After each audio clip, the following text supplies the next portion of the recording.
अपना वजूद भुलाकर हर किरदार निभाती है। ये वो देवी है जो हर घर को स्वर्ग बनाती है। हमारे बच्चे तो जीवित नहीं रह सके, पर ये समाज हमारा बच्चा है। मैं चाहती हूँ कि आप इस समाज के लिए ऐसे ही संघर्ष करते रहें, आगे बढ़ते रहें। कभी एक समाज के लिए आप पीछे ना हटे, ना कभी अपनी हिम्मत तोड़ें। उनमें कितनी सादगी थी और कितना उनके अंदर घर के प्रति या फिर पति के प्रति या समाज के प्रति कितना प्रेम भावना थी।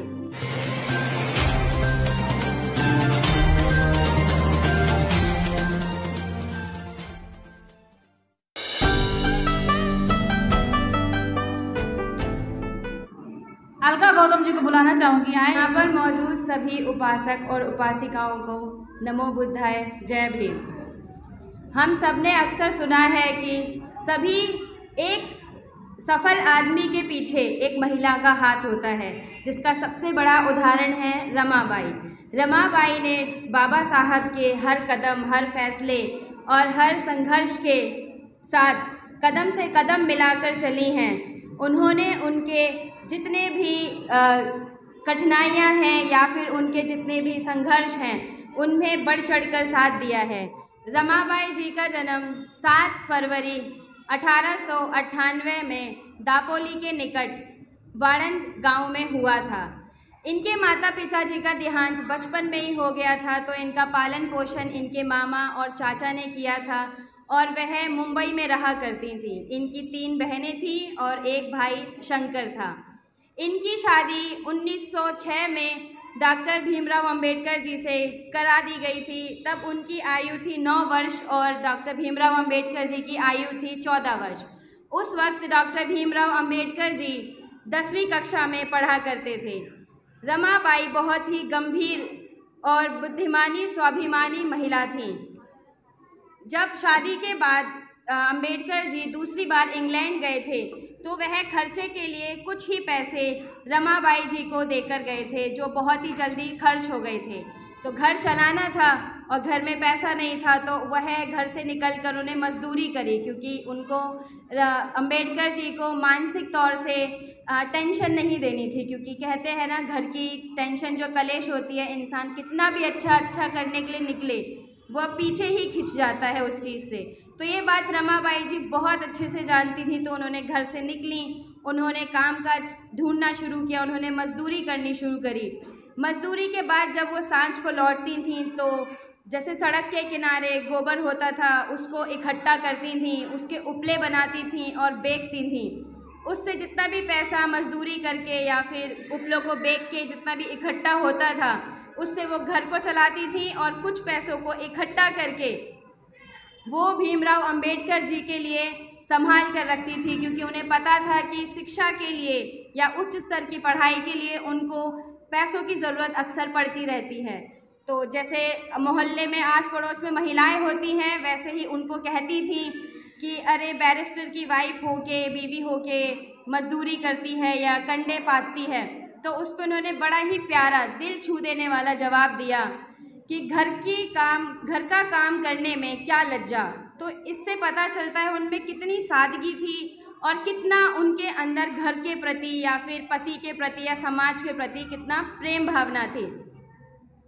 अक्सर भीमराव अंबेडकर जी पढ़ाई करते समय 4 दीवारी के कमरे में बंद होकर पढ़ाई किया करते थे, बिल्कुल मन और चित्त लगाकर, कि कोई भी डिस्टर्बेंस उनको परेशान ना कर सके। तो रमाबाई जी गेट पे खड़े होकर गेट खटखटाती रहती थीं, साहब खाना खा लीजिए, समय हो गया है। पर वो इतना चित्त लगाकर पढ़ाई किया करते थे, उनको समय का पता नहीं चलता था। पर वो भी जैसे कहते हैं ना, एक पतिव्रता महिला थी। वह अगर पति खाना नहीं खा रहा है तो वो भी खाना नहीं खाती थी, तो वो भी ऐसे ही सो जाया करती थी। अच्छा पोषण ना मिलने की वजह से वो भी बीमार पड़ना शुरू हो गई धीरे धीरे करके। अब कहते हैं महिला है, अंदर तो कुछ भावना आती है। तो वैसे ही साहब के एक मित्र थे, उनसे वह जिक्र करके कहती हैं कि हमसे ढंग से बात नहीं करते हैं या हमारे पास ढंग से बैठते नहीं हैं, हमारे दुख सुख की नहीं पूछते हैं, हमेशा बाहर रहते हैं। तो इसी का जिक्र करते हुए साहब के दोस्त उनको जाकर कहते हैं कि रमाबाई को इतनी इतनी थोड़ी दिक्कतें हैं, तो उनको कहते हुए कहते हैं वह, मेरे 7 करोड़ दलित वासी हैं जिनके लिए मुझे शिक्षा का अधिकार दिलाना है, समानता का अधिकार दिलाना है, उनको पानी पीने तक का अधिकार नहीं है, खुल के जीने तक का अधिकार नहीं है, या मैं अपना एक परिवार पे ध्यान दूं या फिर 7 करोड़ वासियों पे ध्यान दूं। इतना कहकर उन्होंने इस चीज़ को इस जो बातें थी इसको बंद कर दिया। फिर उसके इन दोनों भीमराव अंबेडकर जी और रमाबाई जी के जीवन में 5 बच्चे हुए, जिसमें से 4 की मृत्यु बहुत जल्दी हो गई क्योंकि पैसों की तंगी की वजह से और पोषण ना मिलने की वजह से, खान पान नई ढंग से होने की वजह से बीमारियों से वो लड़ नहीं पाए।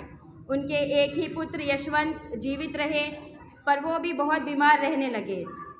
एक बार का जिक्र है, बाबा साहेब अपने दोस्त से जिक्र करते हुए कहते हैं कि मेरे दूसरे पुत्र गंगाधर की जब मृत्यु हुई थी तब सफ़ेद चादर तक कोरी नहीं थी, इतना तक पैसा नहीं था कि उसमें शव को लपेट कर शमशान तक ले जाया जा सके।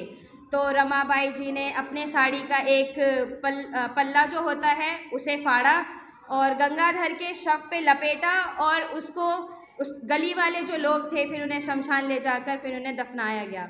इस हद तक गंभीर उनकी सिचुएशंस थी सारी, फिर भी वह उनसे लड़े, उनसे बाहर निकले, क्योंकि उन्हें पता था अगर वो आज यहाँ हार गए या वो हार गई इस जगह पर तो आगे जाके समाज में बदलाव नहीं ला पाएंगे। उन्हें ये बहुत जल्दी समझ में आ गया था कि गृहस्थी की कलेश या फिर गृहस्थी की परेशानी जितना मैं अपने तक रखूं उतना ही बाबा साहेब समाज के लिए आगे बढ़ पाएंगे।